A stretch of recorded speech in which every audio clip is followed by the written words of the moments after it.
how for particularly mass market family games, there seems to be a barrier, which is how much complexity the adults can deal with in the rule book, rather than the inherent complexity of the game being a barrier for children. And so we've been looking at how we overcome this barrier of rules to make the teach easier, to build a teach into a game, so that we can maybe introduce more complexity, or maybe just get games on the table that in mass market that people aren't playing because they don't want to learn the rules. So I'm handing over. Okay. Dylan. We have a couple of those that I think had a hard back. Maybe? Maybe not.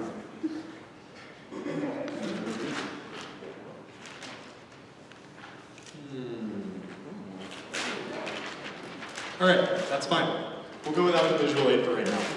So, we first started to think about what the real obstacles were to people learning games. And learning games might even be the wrong term here. It's more about willingness to want to engage in the learning process. So what are those obstacles to which people just say, I don't want to give it a shot, this isn't for me, I don't belong here, or this isn't going to be fun at all, right? What are those main things? And there's so many ways we could conceive of intimidation and people not identifying with belonging in board games as a space, but perfect timing. We really distilled it down to 3 key barriers that we believe pretty much all the kinds of barriers that people face to wanting to be a part of tabletop gaming can typically fall into one of these 3. Okay, sweet. So those are emotional barriers, barriers involving game skill, and barriers involving general skills, skills that are not game specific. So an example of those emotional barriers might be things like interest, a lack of interest, and it could be things like anxiety or really negative experiences with games in the past that make someone just have an emotional reaction to the game and think like, I'm not going to enjoy this. Comparatively, we have barriers in game skill, game-specific skills. So these are skills that someone might bring into the gaming experience, and if you don't have those kinds of game-specific skills, like if you're not familiar with what a deck-building game is, then the game might be a lot more difficult to play. And then finally, there are general skills, things like social skills, things like arithmetic skills, all kinds of general skills that can be applicable and really, really helpful to playing games, but definitely don't count up to being the total of what is required to play a game or to join in a game willingly and excitedly. So, the reason we rank them like this, well, I think, first of all, an observation that I made is that I believe many individuals who don't consider themselves gamers would see this list in a reverse order. They believe that general skills are most important when playing a game, and then after that, there's probably some game-specific skills, and finally, they probably discount or don't really think about emotional barriers to play as being significant in why they want to play a game. I think we see this evidenced in the way in which people will say, like, I'm worried about playing because I think I'm not smart enough to learn this game, or I just don't have the time or the energy to play this game. Those are all talking about general skills, things that don't pertain to game-specific knowledge, or really someone's emotional reaction to playing the game. They have to do with someone's general affordances and resources that they bring into the game space, and we believe that a lot of non-gamers think that this is way up at the top. But in my experience, I found that generally, someone's general skills are not what is most critical to them being able to successfully learn a game. For me, it's first and foremost about their emotional association with the game. What is their interest? What is their desire? Do they look at the game and think, I belong here, I'm interested, this is going to be fun, this is going to be interesting? You see 6-, 7-year-olds learning games like Mansions of Madness and Descent and all kinds of games at a really, really young age because they have so much interest and they don't come with a bunch of baggage about what board games mean or really negative experiences growing up with games. Conversely, I played with, just unbelievably smart people who are so put off 5 or 8 minutes into a rules teach. They're shutting down, they're thinking, I'm not going to be able to do this is confusing, I'm going to look dumb when I play, things like that. And what that means to me is that they're prioritizing the general skills and thinking this is going to be the biggest barrier to playing, when really, in reality, it seems to not often be the most important. So, we're breaking down these barriers into emotional, reaction to the game and association with the game-specific skills, and then finally general kind of life skills that one brings into gameplay. Okay, so we've talked about these barriers, and now we're going to talk about how in both the design process and the publishing process, people who create games might think about these barriers in order to reduce them and make games that are more approachable, especially for parents. We talked a lot about family audiences and how parents can easily digest a game when we think of its total rules complexity, but they encounter these barriers and sometimes don't even want to try the rules at all. They look at the 2-page instructions for Ticket to Ride and think, no way, I'm not going to be able to get through this manual, I'm not going to be able to digest this game. I'm going to hand it over to Tony.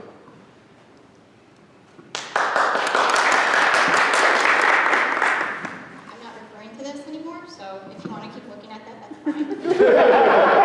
So I was thinking about not me personally, our group, how do we make game rules simple, but also, dare we say, fun?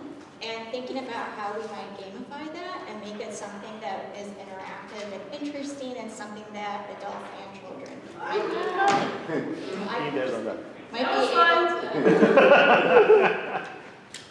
might be able to, thank you, make rule learning not so much of a chore, not so much of a thing to get over. So one thing that we came up with as a potential solution was having a deck of rules. So you have a deck of cards. Each card, as you flip it over, is one rule. And making that much more approachable, making that something that you can actually handle at a time instead of a whole booklet where you have a 60-page booklet and you're just like, this is a lot. This is maybe going to put me to sleep, maybe stress me out, and definitely be something I don't want to do. Another thing we thought about was making a jigsaw puzzle.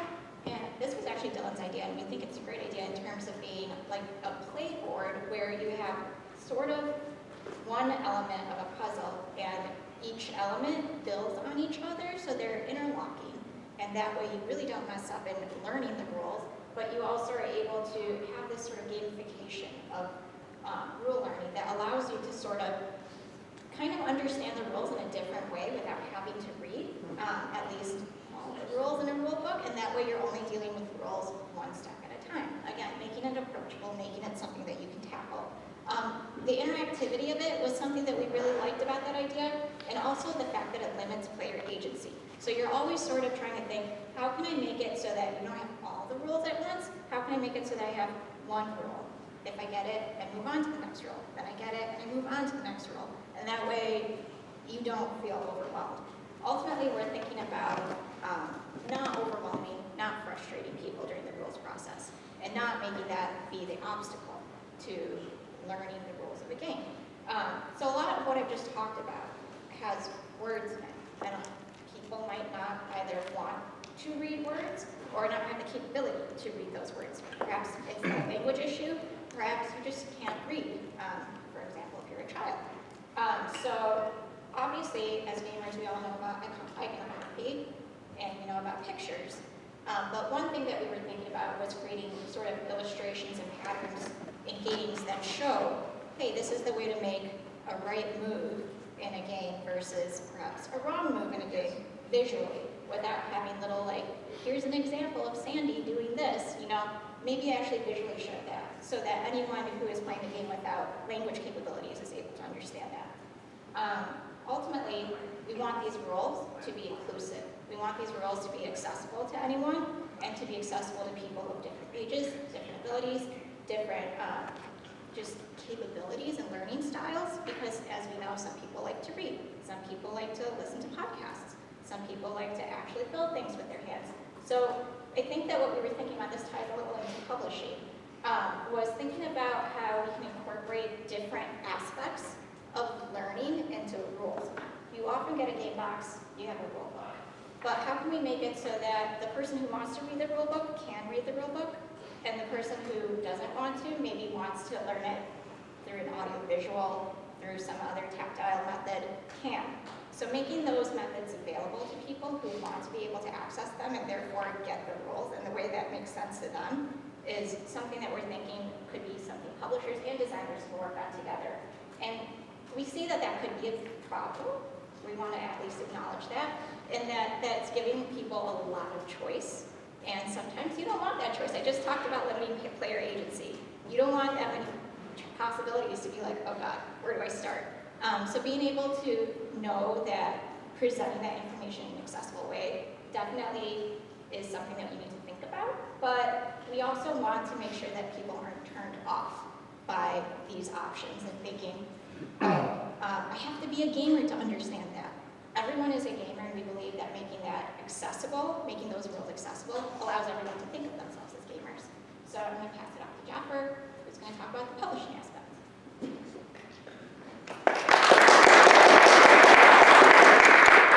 So when we talked about the ways in which the designers and the publishers can collaborate in order to create a space where people feel like they can overcome those emotional barriers, those stopping points where they feel like, I can't do this, I'm not a part of this, I don't relate to this, right? Like a lot of what we talked about was representation and relatability to lead to a sort of destigmatization of like who a gamer is and could that gamer be me, right? And the idea that the more you can see yourself and someone like you in a game, the more you can see yourself actually being a part of that game, playing that game, right? And so when we talked about like the aspects in which like the publishers, like the things that the designers are in control of, the things that the designers are working on are like the rules and the components, the things that actually go into the game. But when we start to get into, we cross over into the areas in which the publishers start to take control, and we talk about like the packaging, how do we present a game, right? We talked about how like the first thing that someone's going to see in the store, they're going to see the front of the box, right? And the front of the box has to be interesting enough for them to pick up the box and turn it around and look at the back of the box, right? And then on the back of the box, we're talking about, the idea that we can kind of give the game in a nutshell on the back of the box, like, these are the components, this is what you're going to see in the game. This is the one paragraph statement of who you are, what you're trying to accomplish, and what you're going to do to get there, right? And we think that like that is totally possible, right? And that the question of like complexity is not like, it's not insignificant, but it is more a question of like, can we make it so that complexity can be broken down into accessible and relatable steps, right? And then we get over to the part about marketing, where we talk about like how can we get people engaged in this, right? Like how can we say like make people believe that they can play this game, right? And we talk about like creating spaces for for different learning styles, like live learning, right? Like if people learn more easily through actually putting their hands on the game and playing the game, right? Like we as publishers, we create the live learning spaces. We as publishers connect our games to the influencers, right? To the right people who can, who the players can hopefully see themselves in, right? We talk about like people,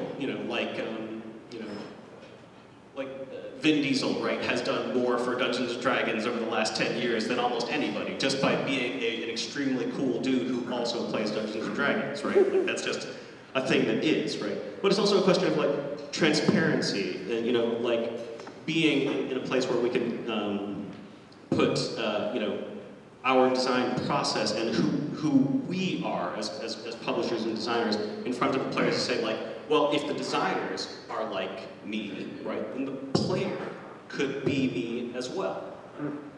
So, sorry, I'm not a very good public speaker, but like, so, but as we like to think that that the design of a game, right, like is, has to be a collaborative process between the, the designers and the publishers. The way that we put the games in front of people to say, like, this is a game that you want to play. And to address the questions of, right, whether or not, like, people can see themselves in a game, people can feel comfortable in that space. And we have one more person that wanted to, say something about like being able to see yourself in a game, about being able to relate to be a gamer in this space. So I'll hand it over to Richard.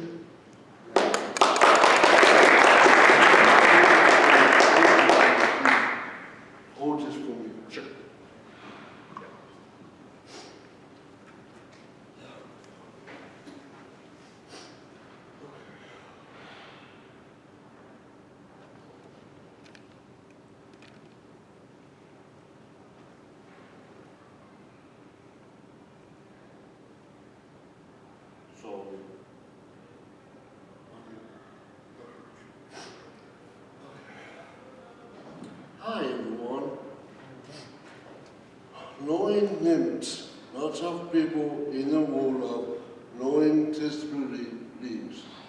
Lots of people in the world, like people with disbeliefs, don't know how to do things, like play pool games and make pool games. Don't count them out on anything, okay? For me, thank you. Number 2, the last point, okay? Just a long one. Lack of opportunity. People have disbeliefs, and I have a big disbelief. People like me don't have opportunities to play games because people are rude, awful, mean. They look down on us all the time.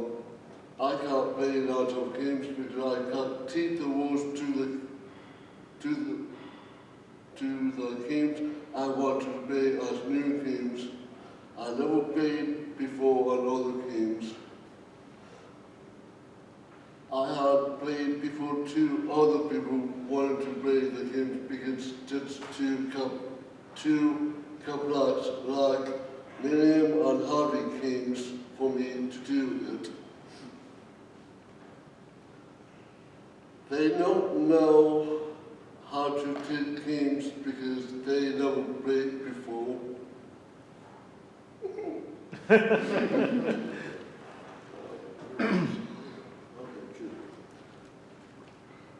Hey, Martin, Wallace, listen in, please. I love train games. I can treat Train by Wallace. On my harvest game, I often teach one of my favorite games was Way of the World by Martin Wallace and Clint Drovel gave people with disabilities the chance to play mystery cards like this for any and every tabletop game. I'm done.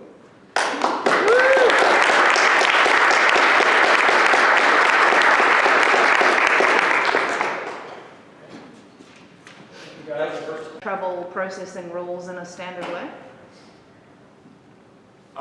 Yeah, we definitely talked about that a lot, and we ultimately feel like thinking about the hierarchy of emotional barriers being most significant and most prevalent, and then game skills being the second most prevalent and important for someone being able to willingly and excitedly learn a game. And then finally thinking of general skills is typically where individuals with neurodivergence, people will assume that they won't be able to play games, not give them the opportunity, and often not include them in their play testing groups and development process because they assume that they won't be part of the target audience. Right? So we talked a little bit about that. Does anyone else want to add on to thinking about neurodivergence in our inclusion?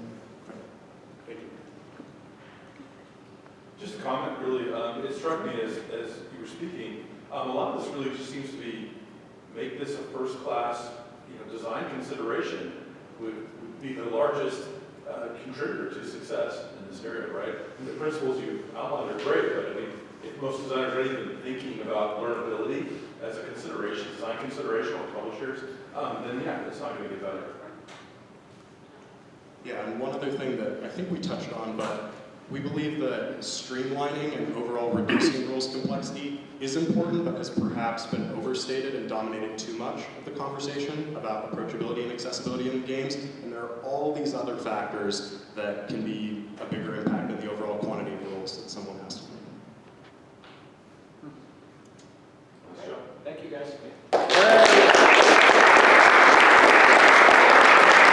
All right, so if you divide 1 by 6, what do you get?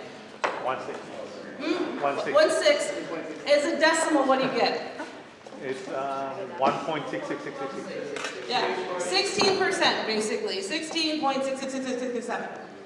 And so the reason why this matters is dice, stones that resemble modern dice, have been found in Egyptian pyramids going back about 2,000 years. No, 2,000 years BCE, which means about 4,000 years now. And the thing that's kind of interesting about this is why D6s really appeal to us. We use them a lot, right? You grew up with Monopoly and then your life went on from there, right? And the thing that's kind of interesting is when it comes to thinking about chance and aesthetics in games, we're looking at how does chance power a game? How does chance manifest in games? And one of the things that's really important here is when you're thinking about 1 out of 6, and that 16-ish% is it kind of actually forms the boundary beyond what people are willing to accept. Because if you take, chop off those little bits on the end here, what we have in the middle here, and we're looking at what people respond to, is when something kind of falls outside of those boundaries, that 16% over here, that 16% over here, when it falls outside those boundaries, people become really resistant to misapplications of chance in games. Yes. So, we were talking about 2 different things. We realized we could put them together. And the first is the difficulty of the event. If the difficulty of success is less than 15%, or is harder, than the opposite, if it's too easy, too hard, people tend to be less resistant to it. So when you're thinking about chance in games, it just kind of falls into this happy world we're willing to live in, There's also the complexity of the task, and that can be from what they're trying to do in the game, the rules. If you know everything, and there's no space to explore, and it's really easy, you don't want to do it. Who here wants to play a tic-tac-toe tournament later? You win. Oh, there's another player. So it's going to be between the 2 of you. Cool. And of course, on the other side is confused or you don't understand.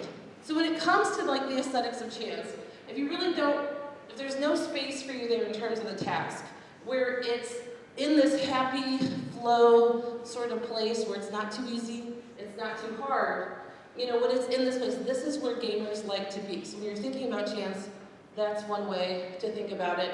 And just remember, 1 out of 6, dice really respond to us. And there might be lots of other reasons why. So, let's see, somebody with a die. Marcus, roll a die. 3. 3.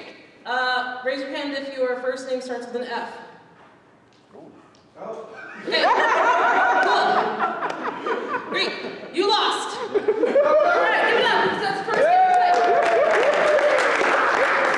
It makes no sense, right? It makes no sense. And so one of the first things that when we're talking about the aesthetics of chance is people want to opt in, and it also has to make cognitive sense. So rolling a die, connecting it to my sweet darling, meine Freund, you just lost. That makes no sense to him, right? Obviously. Okay. Now, I'm going to give you a choice, and then everybody roll a die. Okay, so you see the number. Great, do it again. Good job. Okay, keep going. Roll it again. All right, do it 100 more times, and then we'll talk about the next thing. Obviously, when you're wanting to have people do engage in chance in games, people need to know what they're getting into. Consent is sexy in so many different ways, right? And we talked about sexy in a very appropriate way 99% of the time, and I was that 1% that wasn't, but because it has to be presented in a way, luck in a game, in a way that engages people that they're wanting to investigate that a little bit more, if you know what I mean. And so just rolling a die, just for the sake of rolling the die, and it's one of those things too, when we were talking about this, there's a lot of things that happen in games that we do because we're supposed to, we're following the rules, but especially when we as designers put things in games that really shouldn't be there, but when we get caught up in the moment and what we want to make and all this other stuff, sometimes we do things where people roll dice when they don't really need to. I make a lot of bad games. I'm getting better at making them good. But I make a lot of bad games, so everything we're talking about, I am right there on it. All right, so when we're talking about games, let's say that there's an advantage that you would want to have in a game. And your choices are, you can either have a neutral ability for free, or you can flip a coin, 50-50, that you can either have a positive advantage or a negative advantage. Who here would go for the neutral ability? Who here would roll the die for the positive or the negative? Okay. So, when we're talking about chance and what people are willing to do, you can play with that 50% number, and as you massage it and you mush it around, maybe people are wanting to make some different decisions. Is there anything y'all would add before I'm just still doing my thing?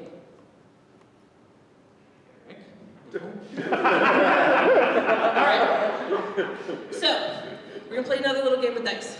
I know we're playing all these super fun dice games. You're learning so much. This is great. All right, next dice game. I want you to hold up your finger and go 1, 2, 3. Point at somebody who's right next to you.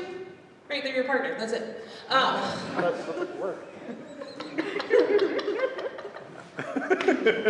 after teaching middle school, I know how to torture people. Okay. All right. You're going to roll a die for the other person. Okay. All right. All right. What was the result? 6. 6. What was the result? 5. Okay. All right. What was the result? 7. What? Okay. Speak 12. So, what I was trying to get, and I didn't, I wanted someone to say, Mine or theirs? no. I wanted to see if anybody was going to say, I got a, Uh-huh. or the dice gave me, because people will often assume they have more control or agency over the dice and the outcomes of dice than they actually do. So that's another one of those little nuggets for you.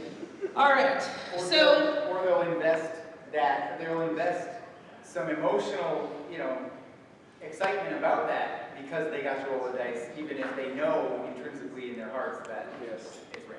Okay, we're gonna play one game for real, okay? And this game is called Pig. Super easy. And you can call it something else if you wanna pick a barnyard animal. I don't know where you live. All right, you're gonna roll a die. You're gonna count, accumulate those dice, those numbers. When you hit a 6, you bust. Oh. Do this now. You can stop yourself if you want. I didn't have to tell you that, but you can stop yourself if you want. And then we're gonna see what's the highest people get without going bust. Go. You can roll multiple times. You can roll multiple times. If you hit a 6, you're out. Second roll. 9.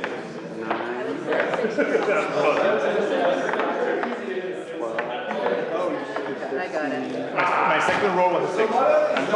First roll. Then you chose wrongly. Did it. So remember we said about consent is sexy? I never told you that, so hey. All right, are we done? All right, who here went bust on the first roll? Wah, wah. What was the highest number? Yell out a number that you think is high. 27. 27. Wow. 27? 5. I got 19. 27, 19. Bet the 27 felt awesome, especially since you won, right? What'd you get? 5. You know what? That's exactly how a 5-year-old tells you to, so you should be proud of that. Okay, we're gonna play this again, but now we're gonna play for 100 rolls. So if you go bust, you just start over again. Go. What? We're playing for 100 rolls. Count them up. I bust again. So what are you doing this weekend?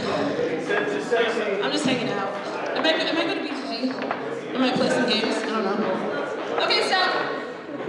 It's too many rolls. One of the things that we talked about how, My boss. when it comes to how much luck is in a game, the shorter a game is, then you can have more luck. The longer a game is, you should have less luck. The pig game was funny at first, right? You're like, a couple rolls, whatever. Like, ooh, 27, I'm a king, right? And then the 100 rolls, you're like, dear God, why have you put me on this death march, right? And that's the thing. So when you're thinking about luck in games, especially if you like big, longer, meaty stuff, you gotta really be mindful of the luck aspect in games so you don't murder people. Questions? Okay. I've got a couple last little takeaways, and then my friend's gonna come up and talk about a game. So these last little nugs from our day. People will play games at the hardest levels they can reliably beat. So if you've got 10 levels, and you know you're pretty much gonna win at level 5, you're not necessarily gonna be playing 6, 7. I thought it was an interesting nugget from from the video game world. Choice matters. If the worst player in a game is a toaster, barbarian, barbarian, barbarian, toaster, people get mad when they're randomly told to be the toaster, but then in games, and this is based on a real example, people will choose to be the toaster because they want to see if they can do it. Choice matters. We talked about a lot, risk versus reward, cost versus loss. People would rather spend $1 million than lose $1 million, that sort of thing. Let's see, randomness makes it easier to win for people who are not good at it. So if you won the game today, what does that tell you? Let's see, I talked about luck versus randomness. And one other thing too, is we talked about embarrassment.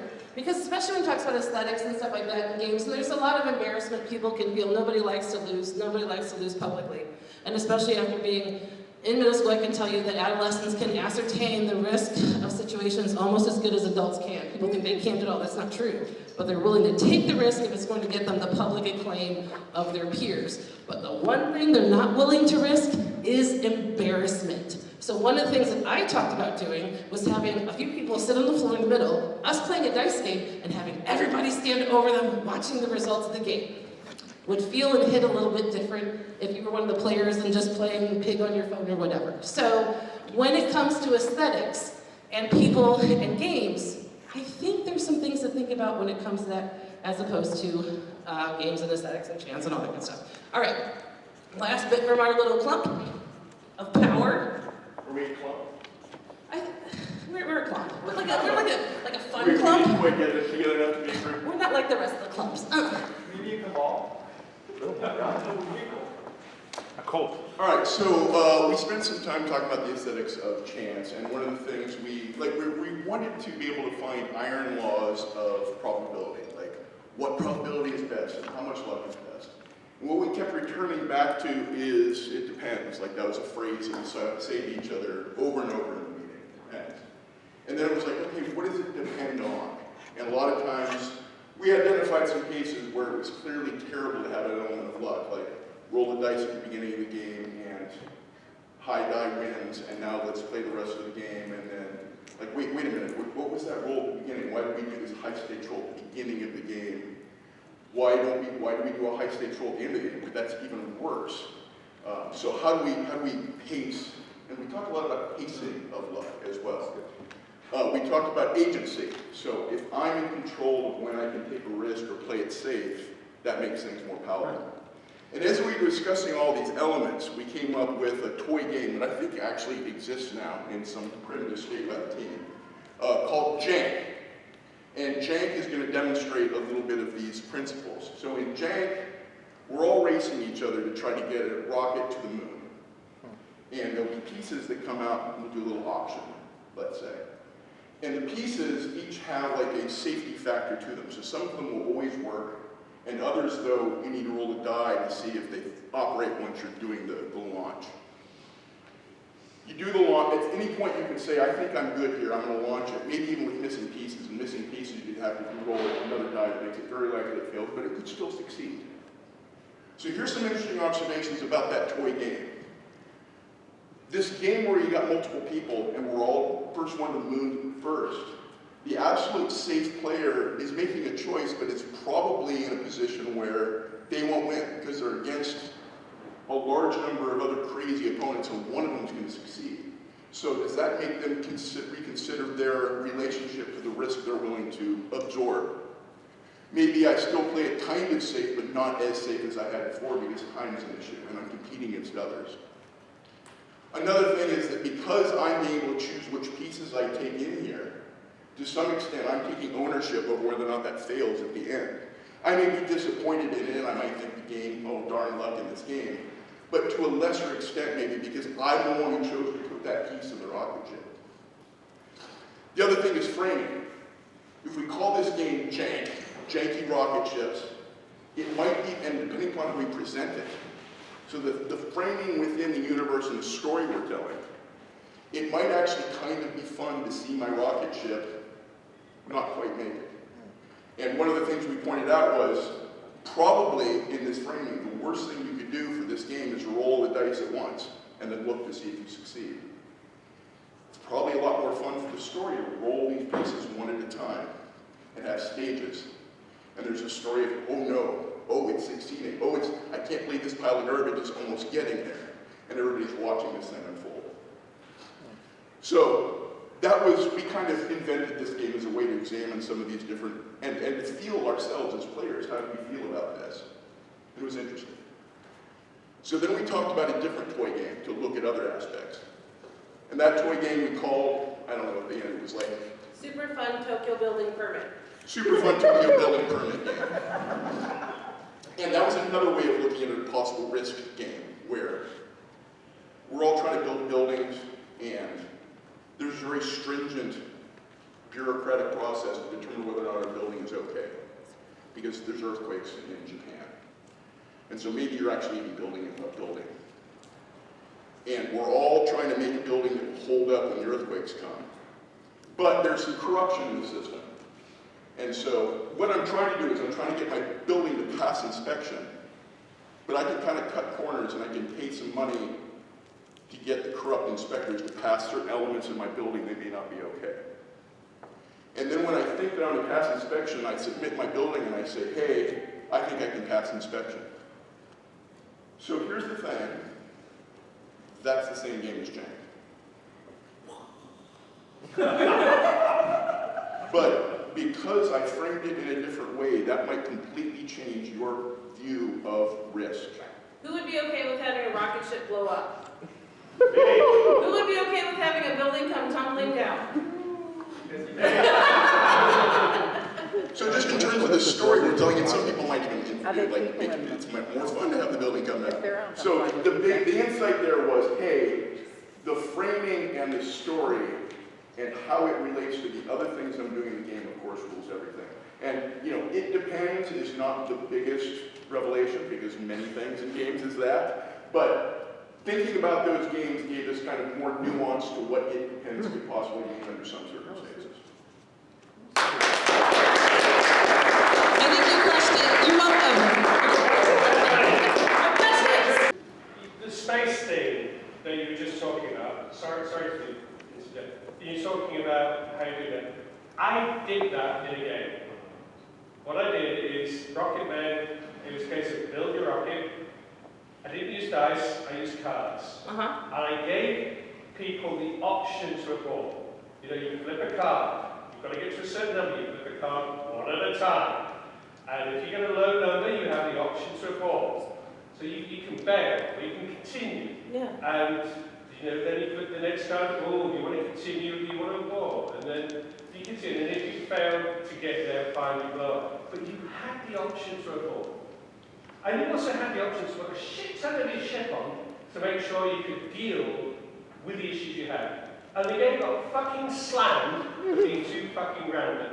It's like, what is the most random thing you can do? Is launch yourself into space. And it's like, gamers want certainty. You put randomness in the game, and just fucking complain. Sorry, it doesn't even appropriate. It wasn't a criticism, it was a personal experience. Right. No. And one of the things that, especially the more serious the game is, or the serious people want it to be, or the serious their preferences are, that can shape how people, you know, tolerate the amount of luck or chance in a game. And I think that's a fair point that any one of us who've done significant work with dice, luck, etc. in games we've dealt with. So, thank you, Martin. All right, cool, we're done. Any other questions? That's the difference. You talk about cards. I'm curious the difference between rolling a die and flipping a card. If you kind of thought about it. I mean, not really, other than, you know, it's like a deck builder Dominion versus like Quacks and Quedlinburg. Yeah. When you or dice thrown, you know, like when I feel like mathematically that's the same. I feel like it could feel different. Yeah. Oh, I'm sure. Oh, yeah. Yes, we did. In fact, here's a good example of this.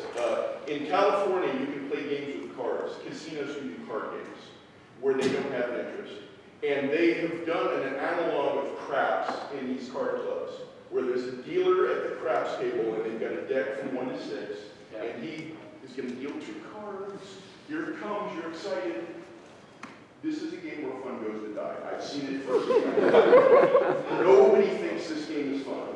Hardcore gambling addicts are sitting there. Oh, it's a 7. Straight. Perhaps people at Vegas. Hey, here comes the dice. And we decided a big part of that is because of the storytelling.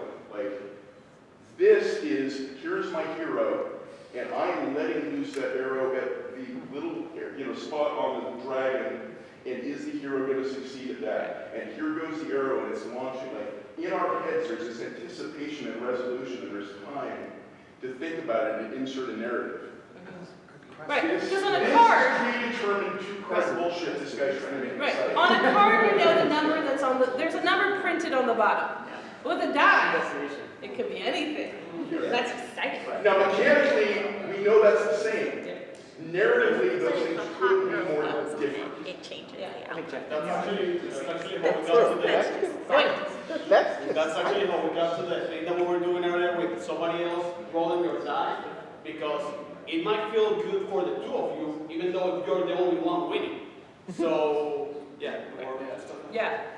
Cool. Any other preguntas? I have a quick one. Yeah. Just in competitive games, luck is usually the ego buffer. People want to believe that they lost because of luck. Yes. They want to believe that they won because of skill. Yes. There's always that. That's like a driving use of luck in a game. Yes, for sure. For sure. Magical thinking. All right. Cool. Okay, thanks.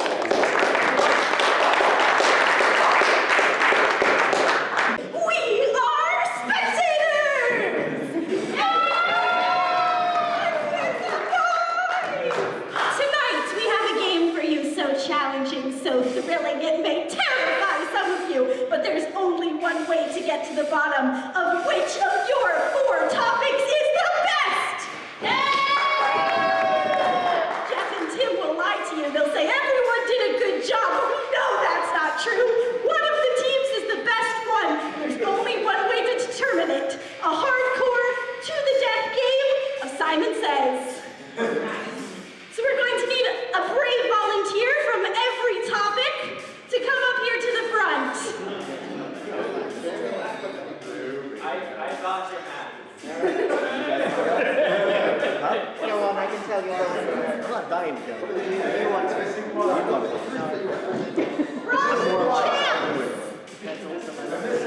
Yeah, where's Narrative? Narrative, get up here. You can't hide.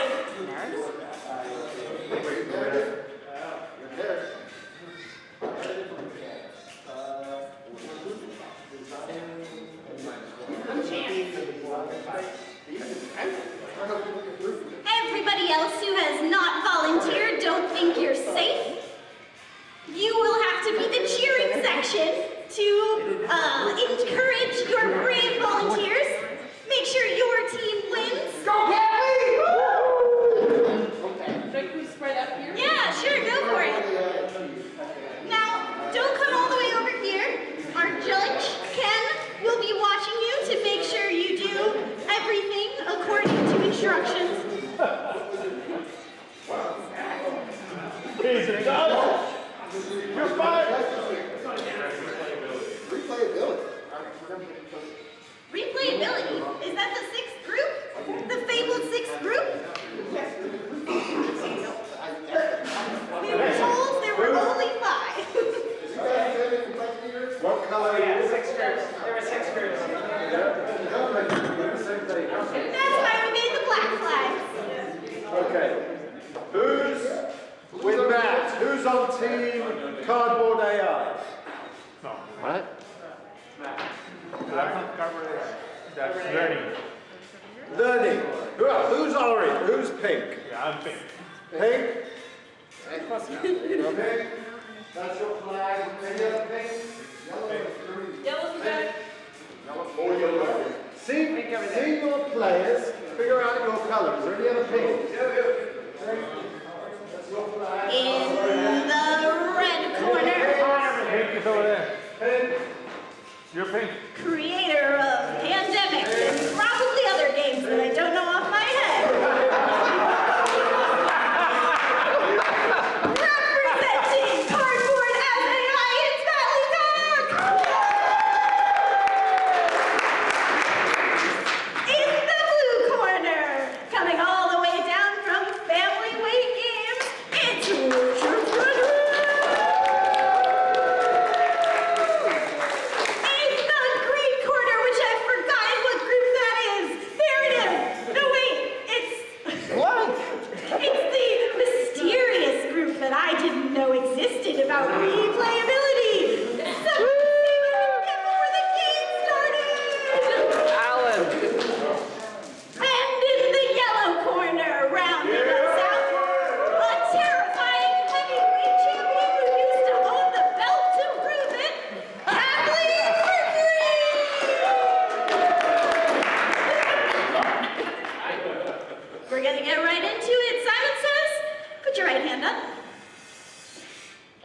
There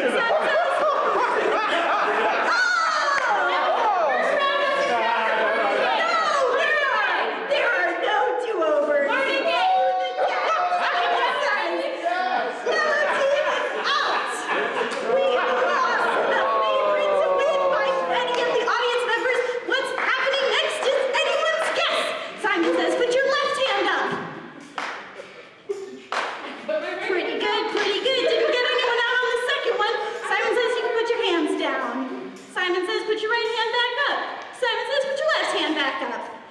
Simon says, put your hands back down. Put your right hand up. Ooh, they're good, these ones. I think they may have played this game before. Okay, jump on one foot. Simon says, jump on one foot. We're just gonna leave them there for a second while I think of my next. No, I'm just kidding, you guys can stop. Simon says you can stop jumping on your foot. Hey, you guys good. Simon says, put up your right hand. Simon says, shake that right hand all around. Simon says, shake your butt.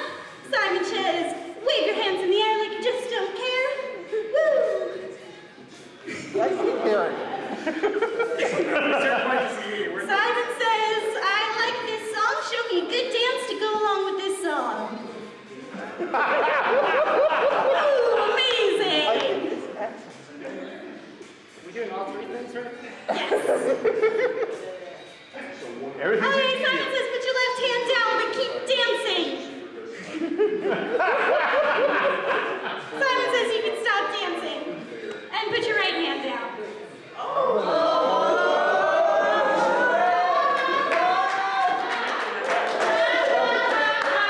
We have lost the green team. That means we're going into the lightning round. Simon says you can stop doing what you're doing.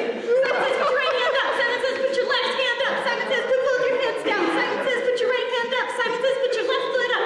Put your left foot down.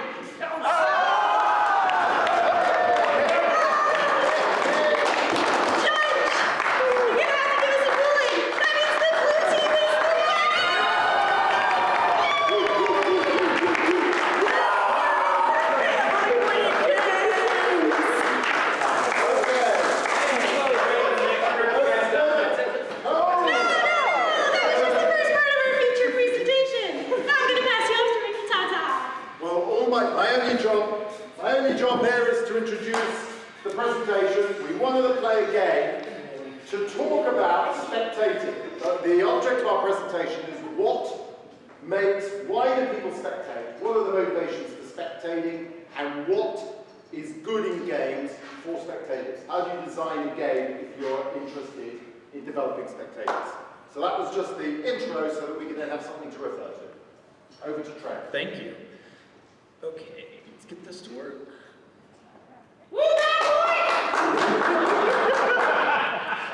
All right, so the kind of essential question of that I'm going to cover here is why spectate?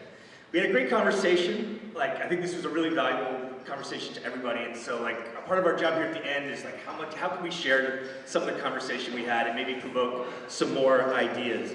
So first off, we just wanted to just kind of go over our lenses of how we're viewing spectators, because I think we did have some kind of random person wander into our group and say, who the hell wants to spectate a game? Well, the answer is that people do, and it's just a question of how. And so our three different lenses, maybe to boil it down quickly, is we know that people watch Twitch and YouTube, and esports is a thing. Maybe in the board game world where, there's some differences there, right? But still, people watch and participate as spectators all the time. We were also, maybe it's because we've got some people from Czech Games here, we were talking about demoing games. And how do we get people to just even stop and look at our games, right? This is table presence and other things. How do we attract people to looking at our games? And then finally, maybe we were looking at actual play in games, what games support spectators, whether that's intentional or not. And so we just wanted to kind of, I'm sure people could come up with their own examples here, but we just wanted to identify real quick just some good examples of games that will, table presence, but also like these are games that work pretty well just as a spectator. Like you don't have to play to have a good time watching Rhino Hero. Ricochet Robots is one that comes from our own group where it doesn't matter the number of players. You have people playing the game, more people show up, they start spectating, they get converted into players very quickly, right? This is a game that supports that. Codenames. Whether intentional or not, Codenames is a game where you can have two teams of two playing. People wander up. They're going to understand very quickly what's going on, and mentally, they're going to start playing the game. And so like that line between spectator and player kind of can get blurred really quickly. And then another example that was brought up was Pitch Car, and this is what, Dice Tower? And a lot of people actually want to watch this, believe it or not. Okay, so back to the, why spectate? This is where we were spending more of our time. And so maybe like on the simplest level, we were looking at learning. Okay, so we know people, we can have a number of reasons here, but maybe in the board game area specifically, I think there's a place where people watch other people play. Often they're doing so in order to learn the game. Now, learning can also mean like I'm learning the rules, but it also be like I can learn how to get better. Right? So that leads into appreciation of mastery. Speaking for myself, I watch a master Agricola player. I watch him on Twitch. I'm learning the game by seeing the decisions that he makes. That is, weirdly enough, that's fun for me. I do it. No one's making me do it, I do it. Another reason might be stakes. We care about the stakes. So a lot of times we were making an analog to professional sports. That's the spectatorship that most of America knows. And I think also the man who wandered into our room didn't question that when we are spectators of sports, like no one questions that, right? Like we're generally we're okay with that. And I think the answer was something like, well, that's because that's fun. Not to everybody, right? Like I certainly know gamers that refer to it as sports ball. But, it can happen, but we care about the stakes. And that might lead to also like these, when we watch something, a lot of times there's a drama, okay? Whether that's how's it going to turn out, or it's an ongoing story. One of our references here was Critical Role, right? Big effect on our industry, Critical Role, but some of that is the continuation of a narrative over time and the drama of that. Okay, then we were starting to talk about that barrier between spectator and player, where we're starting to talk about participation. And maybe we wanted to make a distinction here between participation where you might actually be affecting the game. And again, so think about yourself at a stadium. You're watching a football game. The other team is driving, and you're being as loud as possible so that they cannot audible at the line. Like, it's a little. If you're in the stands at a football game, you're obviously, you're not having the same effect that the quarterback is. But fans believe, and they're rightly so, because there is such a thing as home field advantage, that you as a spectator can affect the conditions of the game, because you can. That might be different than what we're calling participation by proxy. So this is the Jeopardy thing. It's also the Codenames thing. But we're spectating a game, and mentally we are in the same place as the players. In fact, we might even have the same information as the players. And like Jeopardy's great for that moment where they ask the question and there's the gap where we as spectators can answer it, right? If you didn't have that gap where you can say, what is this symbol? You're probably not as engaged as you are if you didn't have that gap. We also were, again, maybe the lens was Critical Role, vicarious role play, where we're connecting with the characters. And then finally, especially in the realm of like Twitch and YouTube, being a spectator is also about community, both like creating community and engaging with community. Maybe, again, on a personal level here, when I go and watch Lumen stream Agricola, like I know those people in the chat. I'm conversing with people in the chat. We're making comments, Lumen's responding to them. I know those people. And community is obviously like a really important thing. That's one of the reasons you spectate, is to be part of a community. And then finally, maybe we had something about sharing our understanding. And that might be different than learning. Excuse me. often we're learning from the people presenting the content, but there's a time also when like the audience members can share with each other. If you're watching football with someone else and they don't understand what holding is, you can try to share your understanding with them to better comprehend what happened. No one can really explain why they call holding sometimes. Okay, so looking back at what happened at the beginning here, you know, how many of those things did we engage with in our game? Were there stakes? A little bit. There was drama, uncertain outcomes. Who saw that coming? Were you thinking, can you do it yourself as it happens? And then, obviously, we're stronger as a community for having gone through that. Okay, fine. I'd now like to hand it over, and we're going to talk about like what actually makes games good for spectating. All right, so one of the things that we were talking about is if the gameplay is understandable. So for example, in Simon Says, most of you probably knew the rules, but even if you didn't, it would be quite simple for you to learn on the go. We did not have to explain how the game worked. So the actions that players took and the kind of game mastery was quite understandable, hopefully, from our presentation.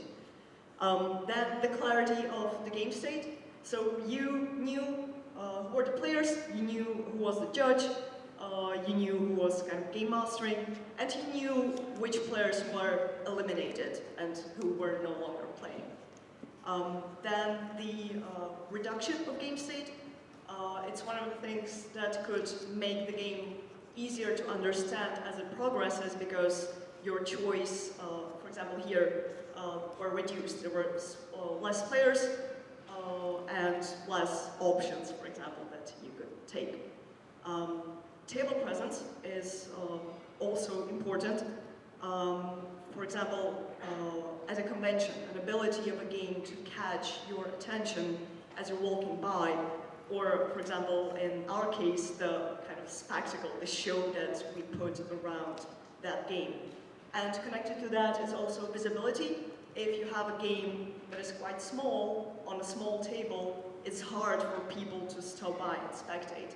This is where quite often the giant versions of games exist to kind of make it easier for players to spectate, or you can use like things like camera and a big screen, which can show what you're doing on a small table to a larger audience of people. Then emotional accessibility, what we meant by that is that you kind of know what the reaction of players mean. For example, if somebody just yells, "Oh no," you know that probably something bad happened. And then interactivity. It would probably be harder for people to be engaged and watch a solitaire game. And if players are interactive, either among each other or with their audience, it makes it a lot easier for players to just stop and watch.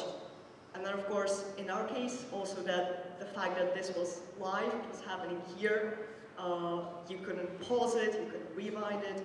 That probably also makes for a good game that's spectatable. And I think,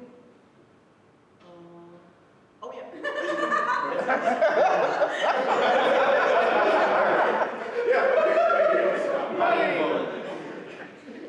See, I was supposed to say, why spectators? And then no money.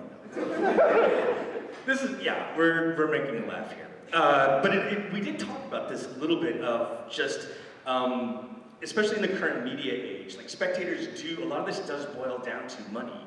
You know, if you have a lot of views, you're making money. If you get a lot of people to come to your demos, you're going to make money. Not to be crass, but like, if there's a bias against spectatorship, that's probably bad business, right? Now, is there more than money? Of course there is, yes. Oh, and then we were thinking like, you know, that kind of idea is like, if you're not paying for the product, you know, you are the product a lot of times. And spectators are the product in, you know, not what we're doing in war games exactly, but you know, that's how people are making money, is just getting spectators. Like, that's where we are in 2023.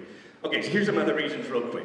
We talked about it a little bit, but like, you know, why do we want spectators? Well, we're building community around our games. We can also enhance the experience for the players. The game is better for the football player on the field when the crowd is into it, right? They're going to be more successful and they're going to enjoy it more. And then finally, we were like looking at there's times when the spectators can be a resource in a way that doesn't necessarily break the game, but we can kind of have the wisdom of the crowd where we can bring a lot of things together, especially in a cooperative environment where spectators, you know, are again starting to verge on players, but they're a resource that we can tap into. Okay, I think that's it. Thank you very much.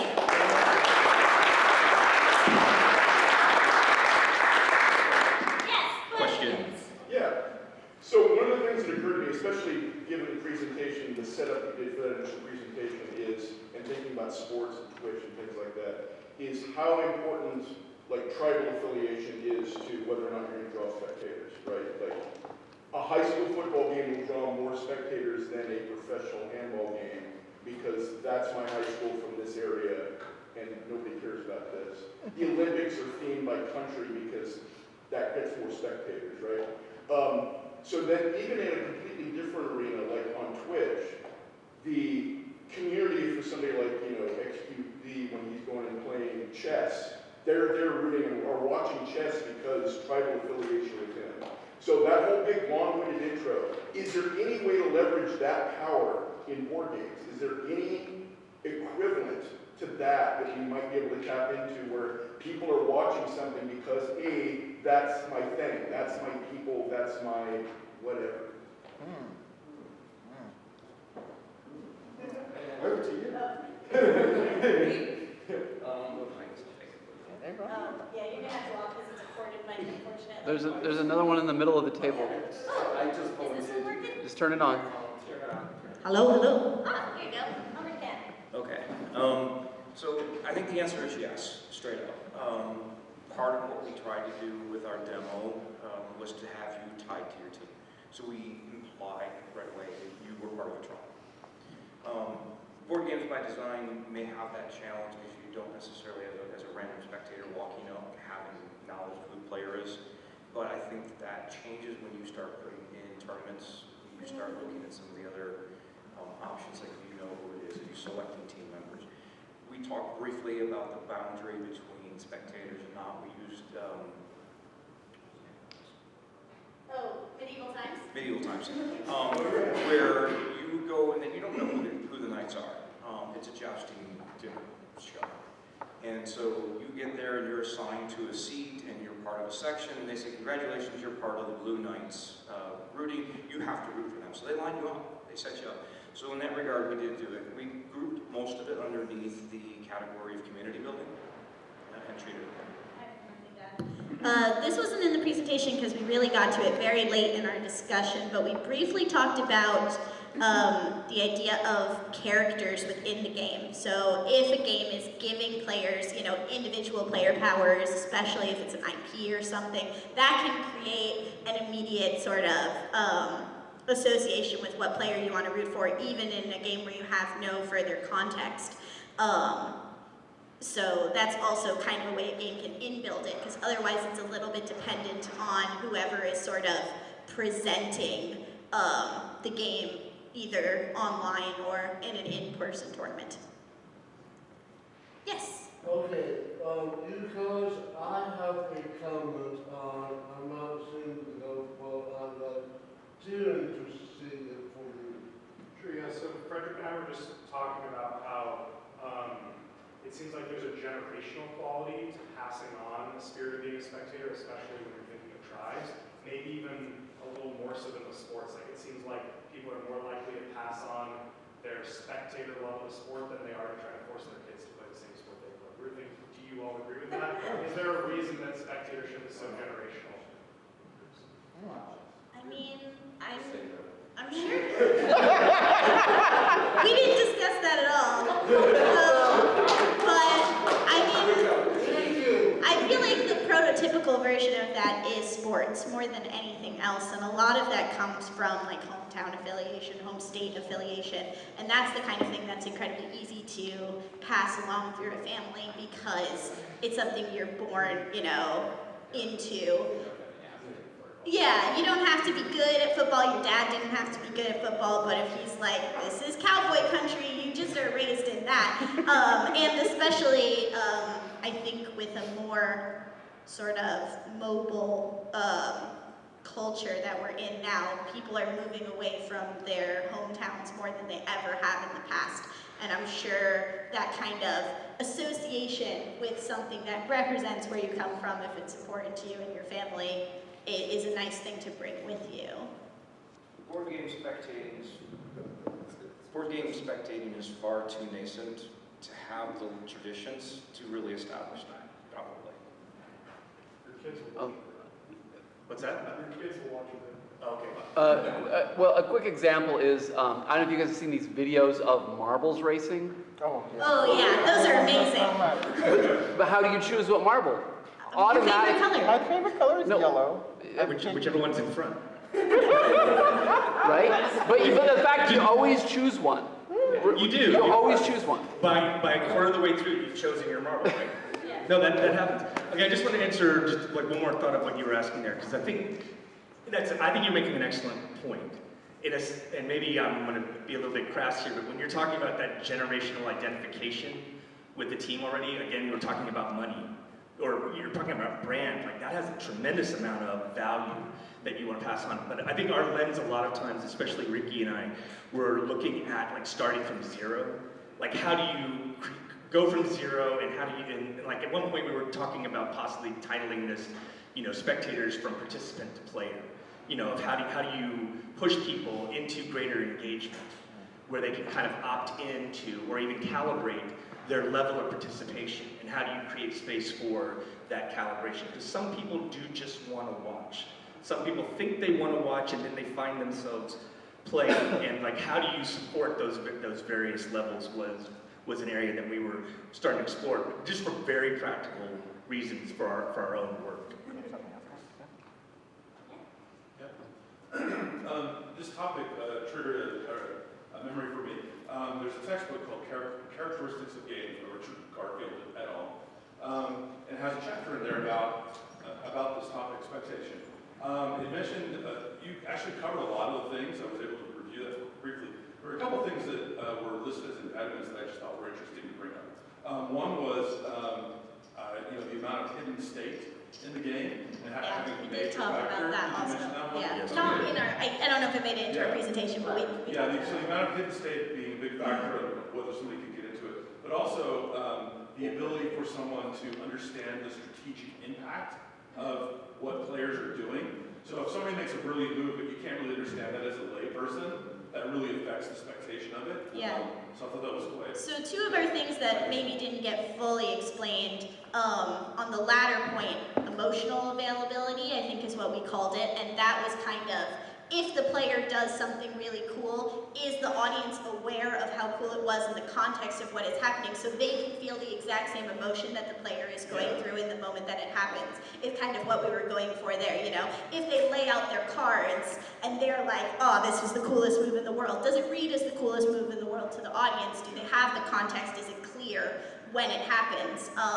And so that you can mirror the emotions of the person.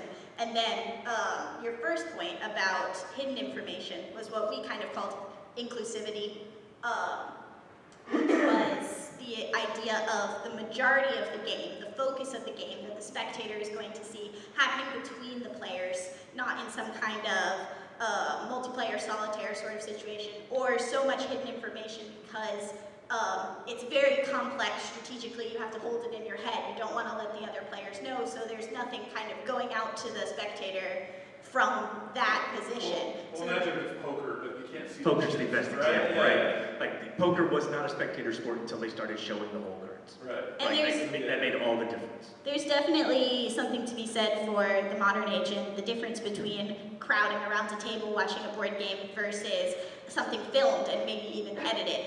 I brought up my new favorite TV show, The Devil's Plan, which I have to bring up. That was really complicated board games, but it was all, post-edited, so they could reveal some of the information, and then when a twist happened, go back and reveal more information, because they could edit it to make it as dramatic as possible. That obviously you're not going to be able to do in a live stream or a tabletop game.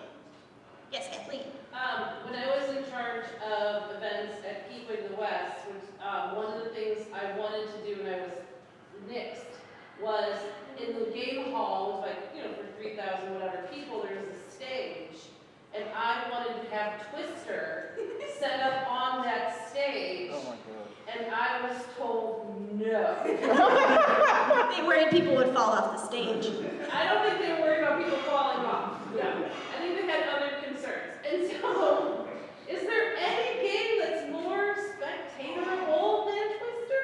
I mean, really? Twister is really I don't know if Twister is very spectatorable. I mean, we talked about the kinds of games that are the most spectatorable being party games, especially was like easy mode for spectators. Because part of, we put table presence, but also I think like player presence is a big part of it. Are people being loud and talking? Are they laughing? Are they engaged? And then can you see what's going on like from a distance? So like size of components and clarity of that is also very important. So really simple dexterity in party games especially. I know Twister is a dexterity in party game, but it's flat. Okay, one more question. Sorry, to add, one of the things that we also talked about that connects directly to Twitch is also personalities, right? That if you're streaming a game, you have to have those players that are kind of interesting to watch as well, because otherwise it would not be interesting or as interesting as it could be. So personalities also can play a lot into that. So, yeah. So, two comments, you know. I do a lot of YouTube, you know, watching people play. It's better than watching TV. It's just entertaining, no reason at all, no investment. It's just better than watching TV. Second thing is, in the scheme of spectating, where does playtesting land? Because playtesting is an activity of spectating.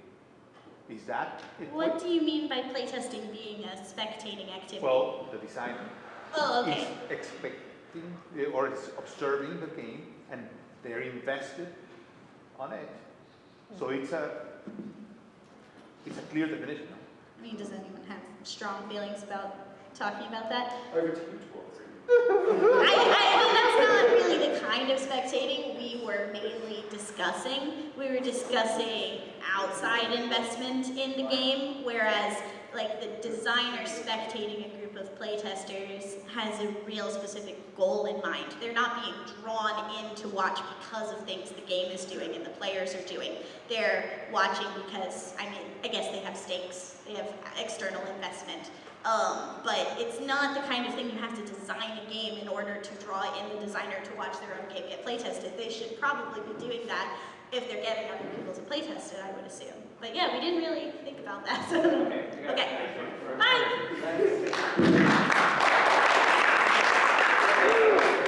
I forgot my last name.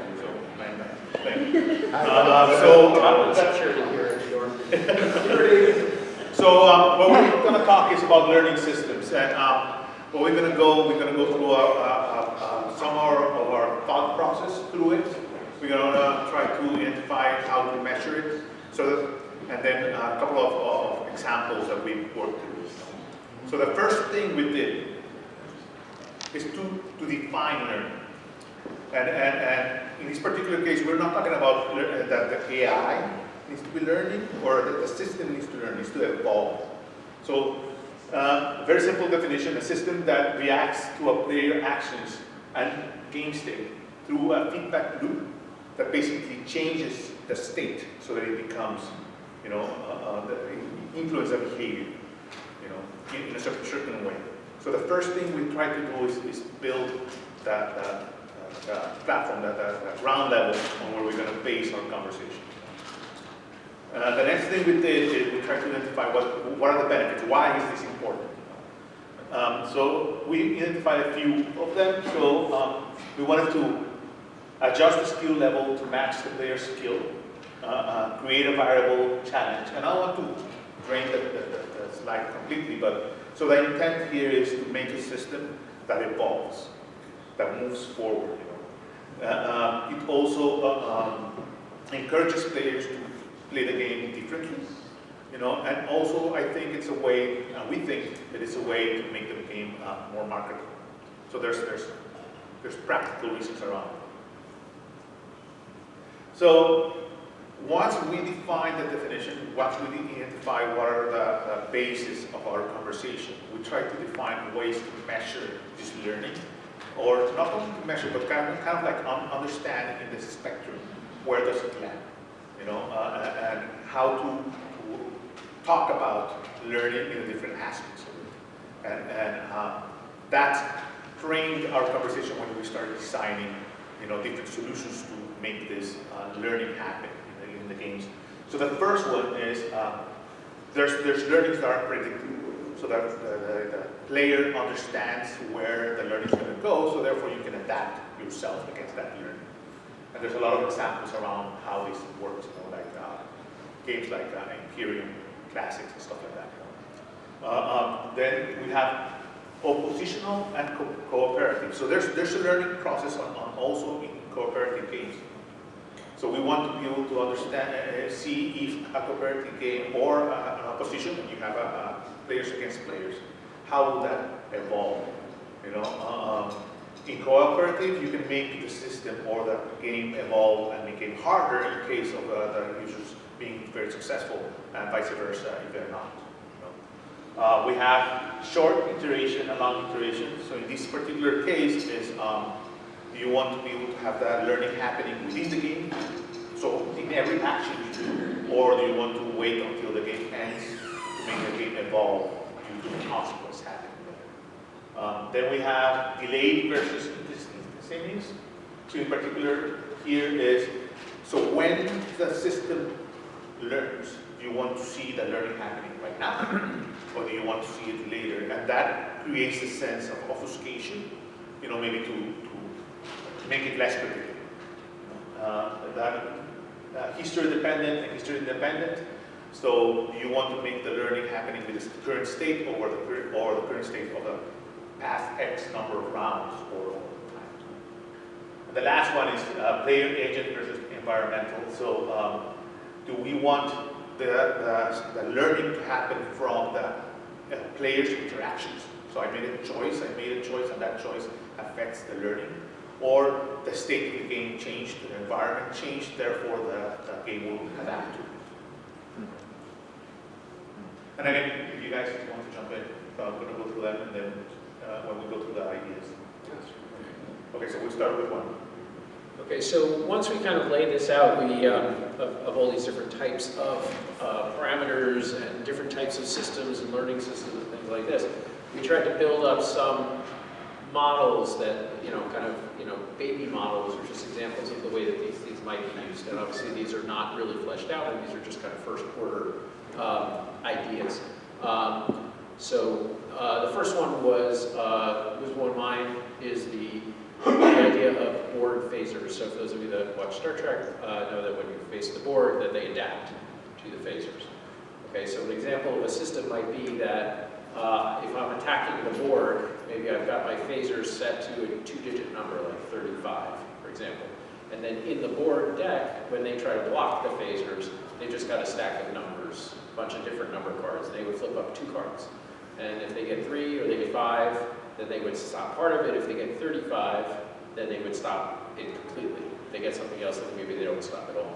So just as a simple system, you know, maybe you flip up 2 cards, and if it blocks, you know, then maybe you add another one of those numbers. If it doesn't block at all, maybe you take one of those cards out of the deck. And then as you keep shooting at it with the same phasers, over time it will block more and more and more of what you're doing.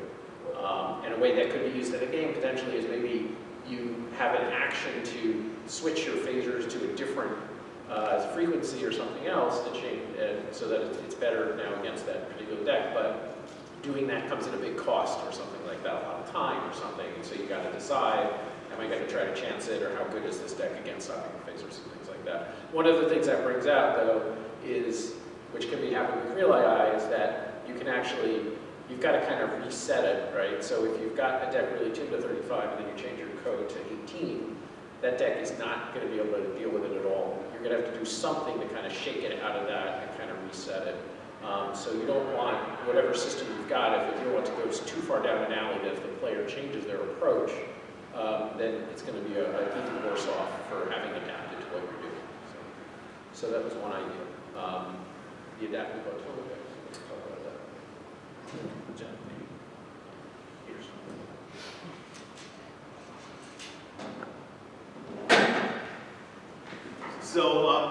So one thing that I wanted to add just a little bit more. So these ideas are not all flushed out. So the space is so wide. There's so many things to go through how the systems learn, and you can go to like IT and a lot of stuff. So what we're trying to do here is build a taxonomy on where all of us can talk about this, and at the same time, provide some insights on how these ideas can be expressed through some examples. So in this particular case, the intent is an automata deck represents a heuristics. So within that deck, there's cards, and that cards define a behavior that is expected from this outcome. And the intent here is to build a system on where the different states, not only narrative, but also point-wise on the board, can affect how that deck, that heuristics, are built. And the idea that I was presenting was maybe in the back of the cards, we represent the state. Maybe the scores or some states and narratives points, and then the actual deck can adapt when the state of the game changes. You skip cards that don't belong to the state. So you're representing that heuristics changing by removing the states, and then you make those actions that are automatic more representative to the current stage of the game and what the players are doing. So that's the plan. Yeah. So okay. So the idea behind the next one is that this would be a system that changes between games, and the idea would be to change not just the individual behaviors within the system, but also the victory conditions. So perhaps you could have a game with, for example, 4 victory conditions, but in any given game, only 3 of them are present. And whichever way one player wins, that victory condition will no longer be present for the next one, only the other 3 will be present. And so in this way, and also whichever way it wins, it leaves some lasting impact on the game, even just beyond the next game. And so it's just an example of how you can have a system that reacts to the conditions of the game, and it adds replayability to the system as well. Right, and this is also a nice system for forcing players into different strategies, right? So if you play against, Automa, you're playing a solitaire game, maybe you always use a particular strategy. But if the deck, either perhaps that victory condition is made more difficult specifically, or even eliminated from contention, or if the Automa deck itself changes, if you win a certain way, maybe there's other cards that get added to the deck or taken away based on the way that you win, that it could nudge the player to try different things, which might increase the long-term replayability of a solitaire game, because there's not going to be one right path, right path. So next one. Well, I just wanted to add, or point something out between the last two. Yeah. Okay, I'm loud regardless. Okay. Yeah, just to point out between the last two examples, we had one of the dimensions previously, which was really the length of the iteration cycle, right? So the last one with the victory conditions is between games, right? You're playing multiple games, and the feedback loop is between the games. Whereas with board phasers, it's actually part of the game. It's adaptive to what the particular tactics of what the player is doing at a given time. And so I think there's a range of different possibilities to build on from those two. Yeah, building on that same attribute, this next one, path-dependent NPC behavior, I guess you could be thinking about. You're playing like an adventure game where all the players represent characters, maybe they're detectives, and they're following some perps and some witnesses around, and they're behaving in certain ways and making decisions. And if you track all those key decisions basically a path of all the decisions that they made in the game. And then you come to a decision point where they're trying to shake someone down for information. The game can actually do a check and go, oh, okay, did you, check these bits in the record, is A1 circled, is B6 circled, and RC7 circled? If so, this is the next behavior. And so the game is adapting and learning based on what you've done in the past. This witness may not collaborate with you if you've been shown to do terrible things to other witnesses, for example.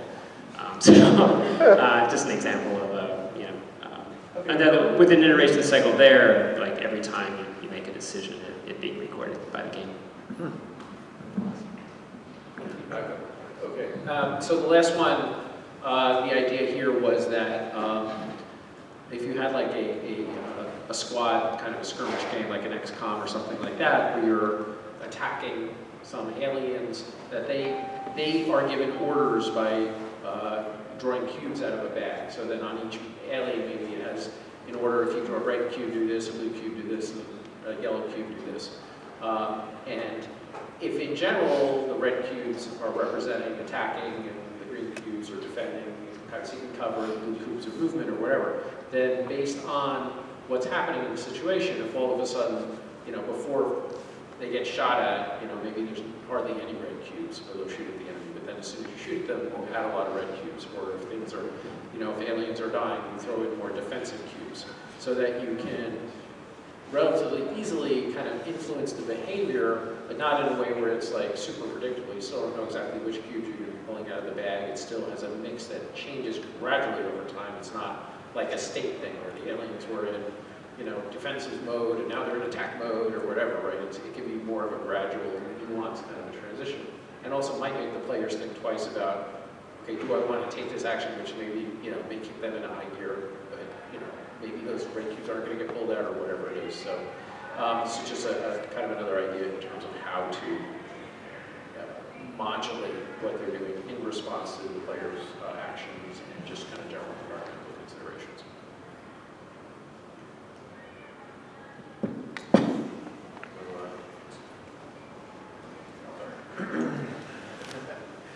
So, we've gone through the taxonomy, and we went through why this is important and why we believe this. This is an area of opportunity for everyone. However, there's challenges. There's always challenges on these kind of things, And the first challenge that we have is mapping all the different game states and the narrative arcs that those present may be very cumbersome. There may be too many end states, and maybe the states are too variable.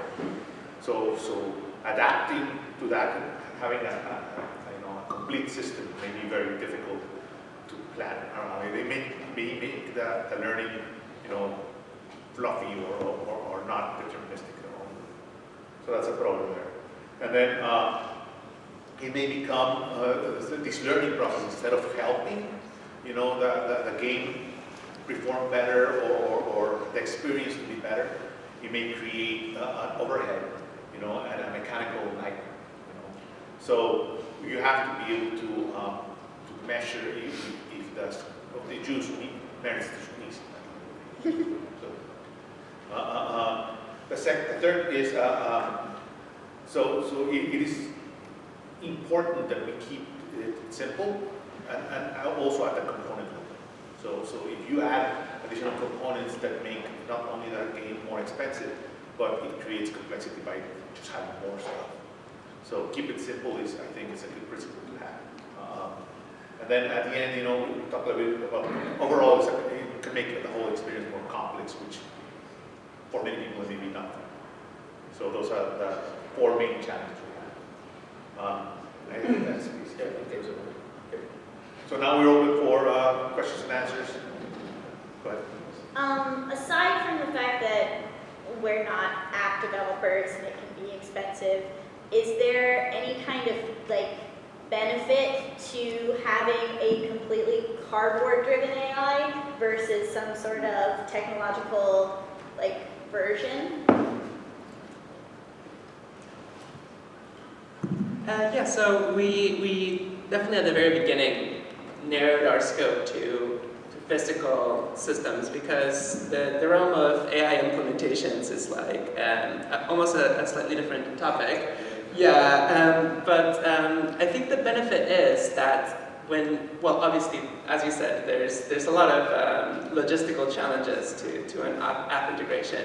But beyond that, it's not the kind of experience that a lot of board games are going for. But I think that just by changing like the automa deck, while adding cards to it, removing cards to it, or by changing adding cards to an event deck or something like that, you can very easily add bits of adaptive design without needing to go all into, for example, saying, okay, we're going to have breakpoints where now you're going to look at your phone to look at the response to that, and you have to input in what you just did in the board game and then output something else, whereas in a physical implementation, it can actually end up being more streamlined, even though, well, if you can get over some of the hurdles behind it. But yeah, I mean, the one thing that apps can do, one of the things we discussed a lot was can a game surprise you?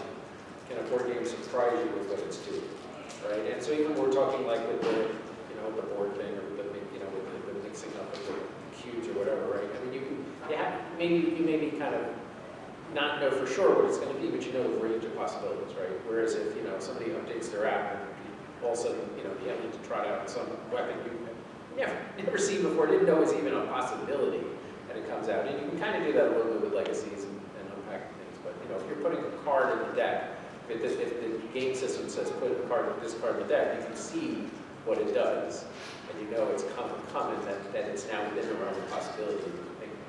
Although there are some games. We're supposed to read that card, there are some games where there's like multiple cards. I think it's seven continent. There's like card 25. It says put in card 25, but there's 4 different card 25s. You don't know which one you got, right? So there's things you can do. But yeah, I mean, apps certainly can do a lot better job of surprising you. But I think it's harder for them to integrate the game state and stuff like that. This could be more for the players. Yes, sir. I'm going to channel my inner Sarah Ship here. The issue I've come across, and I'd love your comments on how can you maintain theme and that suspension of disbelief where a lot of the mechanical elements to make a good cardboard AI are going to, by necessity, create a very unlogical gameplay element from the thematic element of moving. If you see what I'm saying. How can Does anyone channel their inner Mark Wallace? I was about to. I can't do the accent, but I can do the curmudgeon part. No, I mean, my reaction to that is I think it's a risk, but I don't know if it's a necessity that would happen. Right? I mean, I think what we did discuss, and Martin advocated, I think, appropriately for, was, it really needs to be as integrated into the existing mechanics of the game as possible.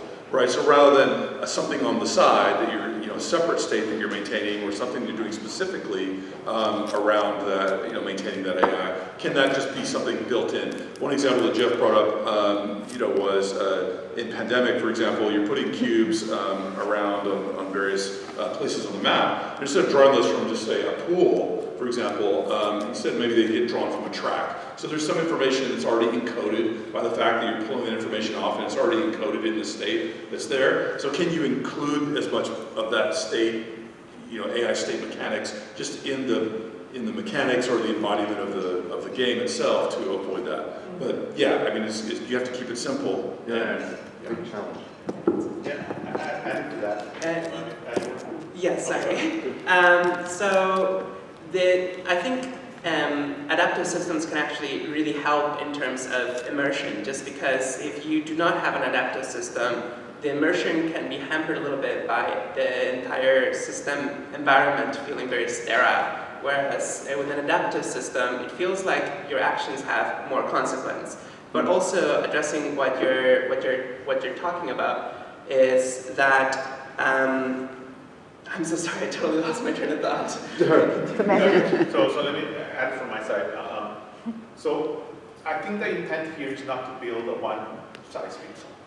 I don't think there's a one silver bullet to be able to build an AI. I think each one of the games needs to take that taxonomy and build it intrinsically into the actual game. And one of the things that we talked about was that, you know, that this AI, this learning, you know, mechanism needs to get part of the design principles that the actual designer needs to have at the inception of the game. It cannot be an afterthought, because then it becomes cumbersome. It becomes not part of the mechanics. So we believe that if you think at the very beginning, when you're designing, conceptualizing ideation of your game, you think this as part of your design principle, the mechanics will be better. That's. Yeah. I found my train of thought. Sorry, I'm very jet lagged. So part of the question was, could it break the immersion by leading to decision spaces that are not logical because you're just trying to, perhaps the fear is that the player will end up making actions not because of their own individual goals, but because they know how it will make the system adapt.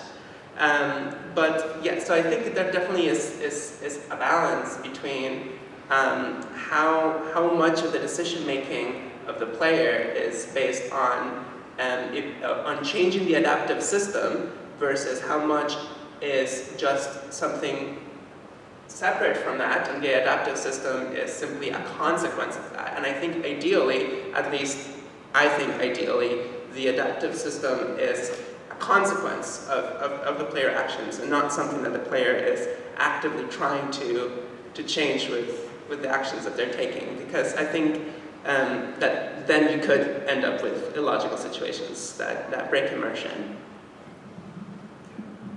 I'm curious, this is most often used in relation to solo games, but there are quite a few games that I've encountered that only function at a particular player count, and if you play at a different player count, they use some kind of automated alternative for it. Did you look at that at all in this, and if so, do you think any of these could be applied in those contexts? Yeah, I mean, I think, yeah, one of the main use cases for that is the coin games usually come with flowchart AI players to play each side in case you don't have them. And yeah, we certainly looked at that, and some of them already kind of adapt to the player board situation if they're like super complicated. You go through a whole flowchart, if it's this to this to this to this to this to this, and then you go to subchart 8, you know, whatever. And you know, I think that there might be mechanically better ways to do it than a flowchart. But, you know, just historically, that's kind of the way that those things are. But yeah, we talked about that. But it's hard. A flowchart kind of has the adaptability built into it. It's not like you're going to piece together a flowchart. It's just going to send you different routes depending on what's going on.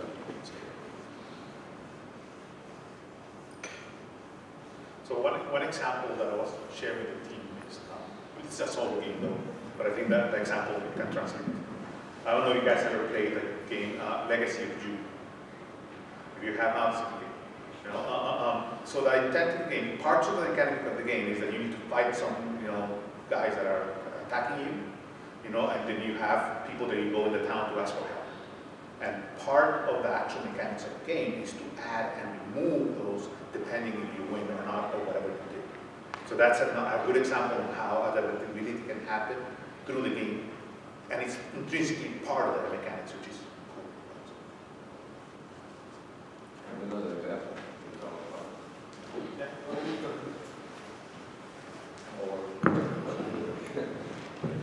Yeah, I don't know if any of y'all played the beer game, Three Ring Circus. If you're trying to look for an example of an automaton that's themed, you know, that you don't lose the theme when it's playing as an automaton, not an environmentally controlling system.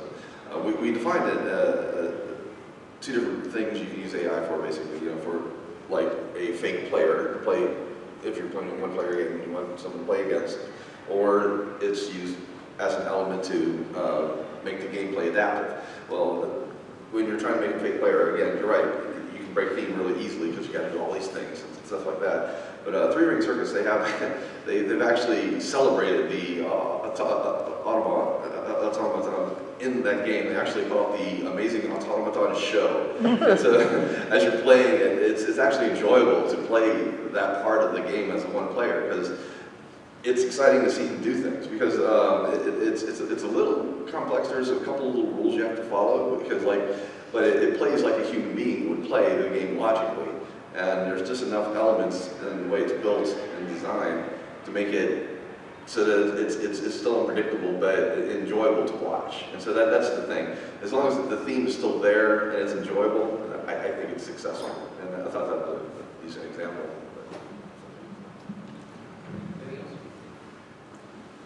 Okay, thank you. Thanks, everybody.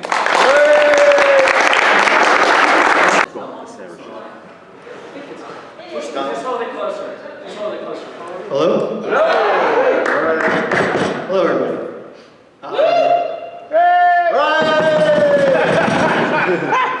Thank you. So yeah, we're theming the decision space. I want to say that it was really great to work with Kat and Tara. They really encompassed this. So I mostly just listened and learned. But anyway, here we go. Stop that. It's true. So the decision space is the place where it's kind of how players' thoughts that lead to action. So it's really in your mind. It's what's going on as you're considering what actions to take during the game, and that's our decision space. The theme, as everyone knows, it's the subject to the setting, connected to mechanics in some way. One of the things we were talking about is that theme can influence the player's actions and also can explain why they did something, right? If you have a good enough theme, you can kind of bridge a gap of, I could be making a decision that's very effective for the game, but I can then retrofit and well, I did that because my character would totally have done that. So as long as the theme is really strong, it can help inform your actions, well, I'm the Hulk, so I'm going to smash. And it can also backwards kind of fill in why you actually did that weird move. And why should we theme decision space? So theme can influence the decisions. We can have the decisions that can create the deeper thematic connection, and it increases clarity and accessibility of the game mechanics. So a lot of it is just the theme. It's really just going to help you learn the game, play the game. If it's tied in correctly and tied in tightly, it helps guide you through the game, and it'll help you understand why you're doing the decisions you're doing, because it creates an analogy that you understand that then is interpreted onto the board.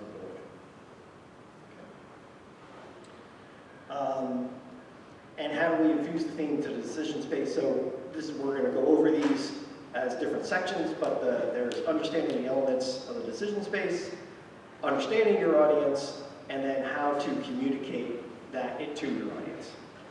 So to start off, here we go.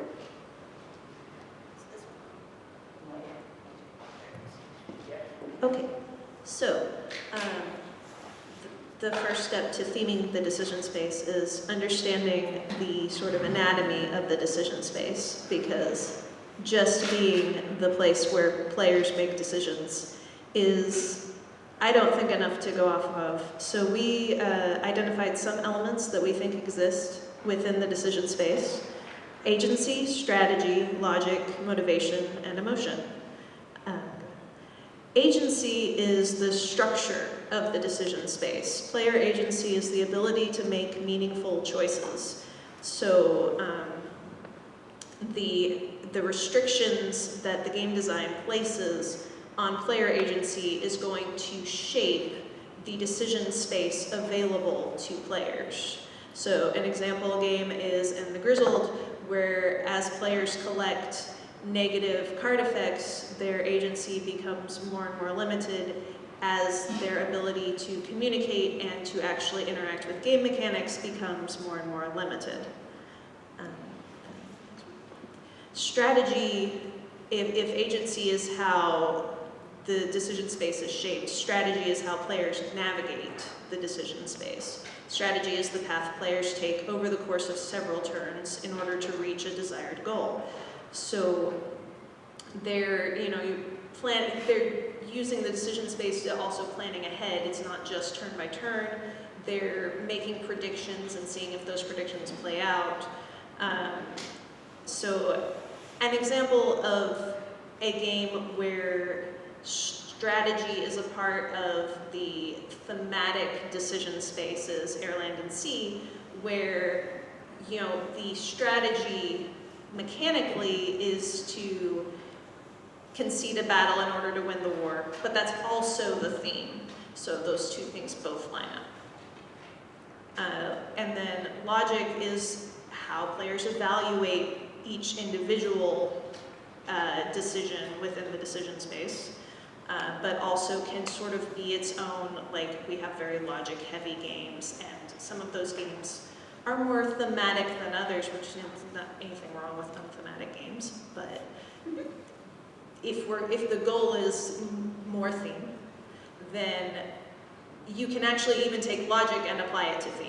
So logic is a sequence of reason-based decisions because you have to have more than one decision in order to be like, oh, that's logic. In isolation, it won't necessarily read as logic, is the conclusion we came to. So our example game for a game where logic intersects with theme within the decision space is Search for Planet X, where it is a logic puzzle, but the theme gives you a character that you're portraying as an astronomer. You have these thematic goals, and the way you're making decisions, the way you're taking actions is thematic, like using logic is thematic to the theme. And then motivation is what propels players through the decision space. Motivation are the drives that push players to take actions. So there could be intrinsic motivation that players bring to the table. They might have in-character motivation that they adopt from the characters that they're playing in the game.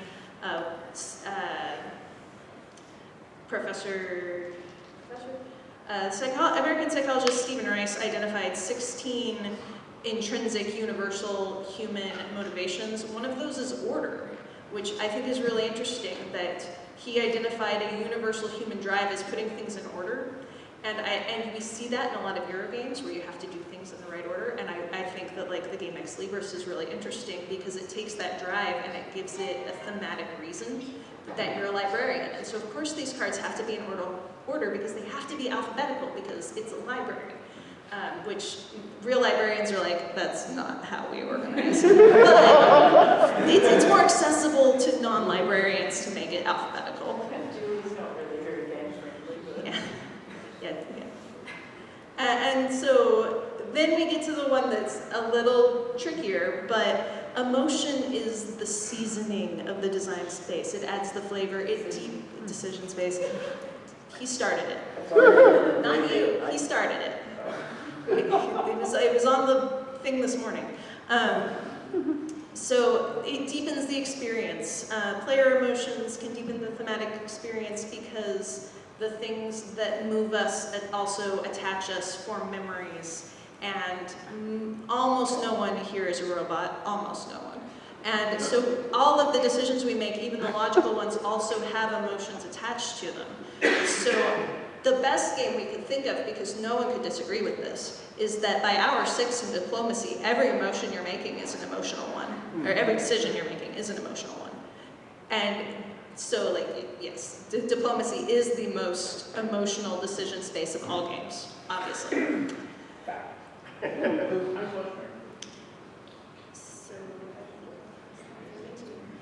Okay, so how do we infuse theme into the decision space? We've gone through understanding the elements, or some of the elements of the decision space. Now the important thing is to understand our audience. Now I know that this is controversial and some game designers think that their audience is not important. They're wrong. So let's talk about understanding our audience, because when you're designing a game, Every aspect of what you're designing, whether you recognize it or not, is targeted at whoever is going to play the game. So, why does that matter? Part of that is that if you don't understand your audience, you can't actually get them to play the game. How do you get them playing the game? We need them working through that decision space, and the theme can lead them through that. So one of the things that we think is really important is that you don't expect your audience to do the work you're not willing to do. One example of asking the audience to do the work that you are willing to do, for example, would be in role-play games, right? So you're giving them some stuff and then they're running off and they're working with that, but don't expect them to fill in those gaps in games where that's not part of the theme, that's not part of the process. The other thing that's really useful is to leverage your players' pre-existing knowledge and inclinations. This is really obvious, right? You're all going, well, yeah, duh. But if you don't actually think about it when you're designing that game and you're connecting it with the theme and you're thinking about these people working through their decisions, if you don't think about what they already know and how they're going to interpret it, you could be sending them down completely the wrong path. Right, so we've talked about the elements of the space, we've talked about understanding the audience. Now we've got to make sure that now we understand who this is for, that we're communicating to them in a way that's appropriate. That's really straightforward. You've just got to understand the level of theme that you need to include in your game to enhance that decision space for your audience without turning it into a barrier. So earlier this evening we've had several people who've covered the ways in which you can actually create barriers for your audience through games, so I won't rehash that too much. But if we just think about the fact that if your audience is kids, you don't want a great big thick rule book with this much lore in the front of it, because they don't want that, and what you're actually doing is creating a barrier so they can't access the theme and they can't use that theme in their decisions. So what we should be doing is using that theme to add clarity and increase accessibility. So, how do we implement theme?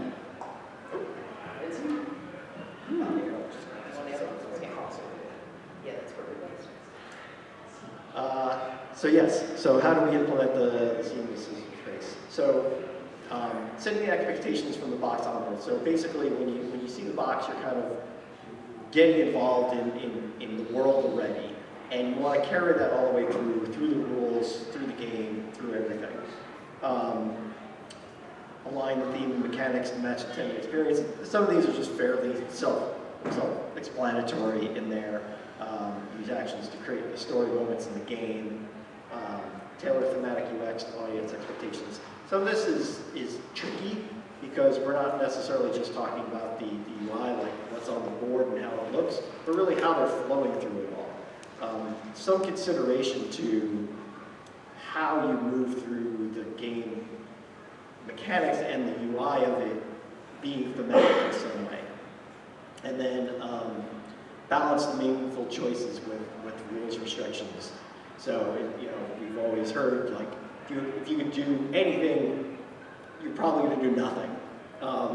So you really want to have the right amount of control over their choices that actually make sense within the team, so it's intuitive to them to know what they probably can do and what they probably can't do. And that was it. Thank you. What kind of a dongle is it?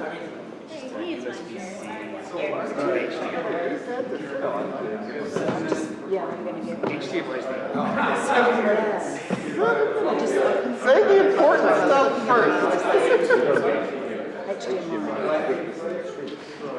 But it's being faced. Are they going to see the thing? The idea Hey guys. that it works for everyone. Our group is on replayability and we're going to be fast. And that's the faster we are. Be good. Be good. Alright,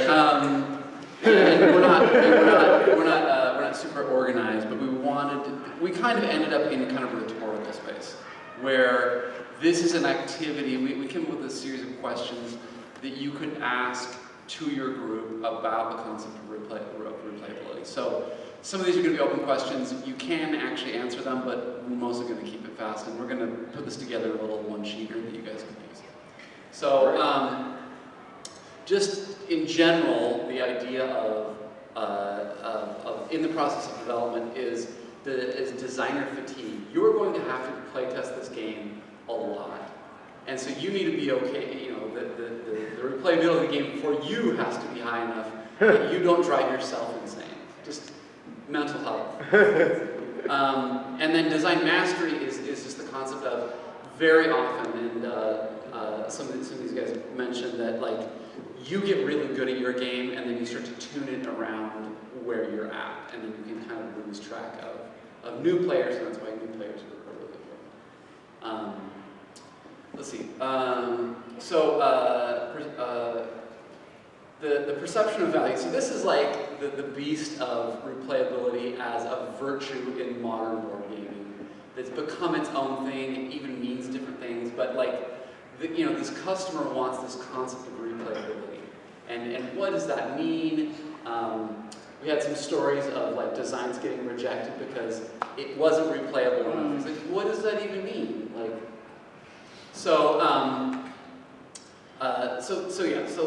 there's this concept of replayability. We did talk on in casual games and new settings, a general concept of friction. How much time does it take to not only set up for the first time, but in subsequent times, those replaying times? How quickly can we get it back out? How can we reset it to its original state? And just remembering the rules in those subsequent times, like just realizing like how did these rules work? That's also kind of all kind of friction that if you can lower that friction in all these various axes of rules and whatnot. Let's see, so these are the three kind of axes we talked about when we're talking about replayability is breadth, so like Magic the Gathering, you have a really wide range of strategies and you want to come re-engage with that game because there are other things you want to try. Depth is just like go. It's just like the mastery, the deep, like learning, learning that, going down that skill tree of like getting, oh, if I do this, it'll counter the thing later. You can just work your way into the depth of the game. And then content is kind of the current one, where it's like the campaign or all the character unlocks in Gloomhaven, and just like this parade of like content. And these are each kind of different, but these are ways to, create replayability or even sometimes signal it, because sometimes it's this game we do with players where maybe they don't really need as much replayability, but you have to do something so that they think that you care about it or that you can see it. Like I did it for Fugitive. I put an event deck in. Nobody uses it. It's not really needed. But it was just all these people were just like, well, I'm only going to play this X number of times without an expansion. It's like, okay, dude, you haven't played it yet. You don't know, So whatever. So opportunities for personal expression discovery. You guys had some, remind me some of these.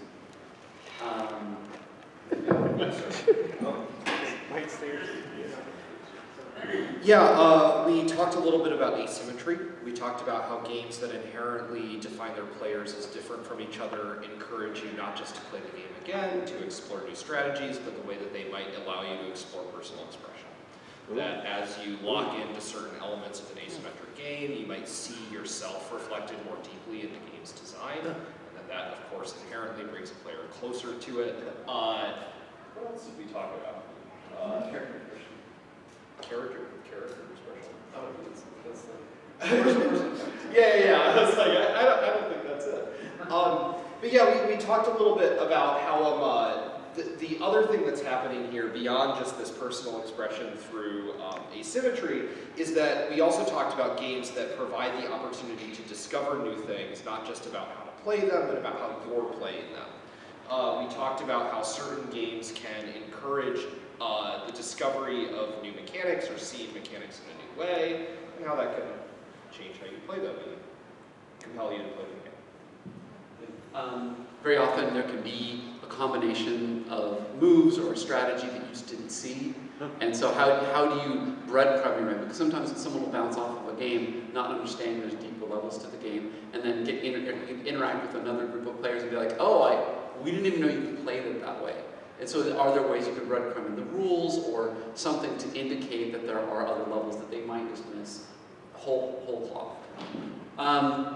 And then we did talk about generally like a real upside to this general concept of replayability is the virality of games or the spreadability of games.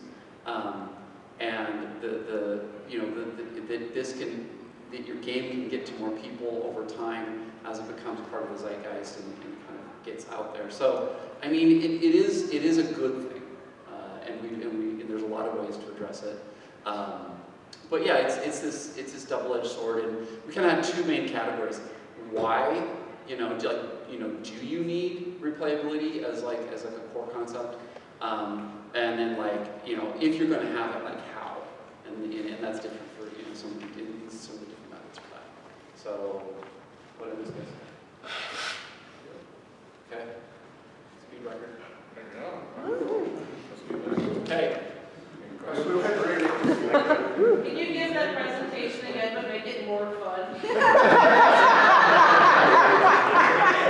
Simon says no.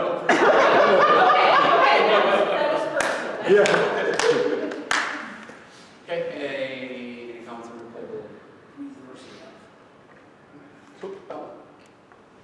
Okay, so what is the relationship between replayability and the experience? In other words, should the experience be totally different every time you replay it? Is that the driver for replayability? I don't know. Is there a connection? Again, I mean, because it's like we talk about mastery. Like sometimes it's like there's something you didn't master. It's the same game, but you need to get better at the game. Or the game can transform, and now you're like, oh, but now the challenge is different, so now I want to master that. But yeah. Okay. I have one